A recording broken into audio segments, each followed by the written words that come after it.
بسم اللہ الرحمن الرحیم۔ السلام علیکم ناظرین۔ تھانہ لالیاں میں نئے تعینات ہونے والے SHO محمد یونس سے لالیاں پریس کلب کے ممبران نے ایک اہم ملاقات کی۔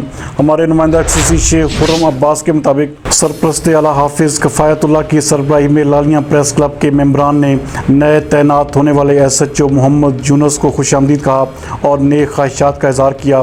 اس موقع پر SHO محمد یونس نے لالیاں پریس کلب کے عہدیداروں سے بات کرتے ہوئے کہا کہ میڈیا اور پولیس کا چولی دامن کا ساتھ ہے۔ میڈیا کے تعاون کے بغیر معاشرے کو جرائم سے پاک کرنا ناممکن ہے۔ آپ میڈیا والوں کا کام ہے جرائم پیشہ افراد کی نشاندہی کرنا، ان کو قانون کے شکنجے میں لانا ہمارا کام ہے۔ میڈیا نے ہر محاذ پر ہمیشہ اچھا رول پلے کیا ہے۔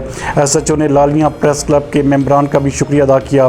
اس موقع پر لالیاں پریس کلب کے ممبران میں سرپرست اعلیٰ حافظ کفایت اللہ کے علاوہ صدر Sheikh Ibrahim, Malik Khalid GNN news, Rana Muhammad, Ikramullah Roze news, Bilal Hassan Aap news, Sheikh Khurram Abbas BBC 11 news, Syed Aun Haider واز news, Salimullah CID news, Zafar Sipra Salar news, Mahmood ul-Hassan chairman امن کمیٹی، شیخ سجاد سردار، روزنامہ دستک شہر نے بھی شرکت کی۔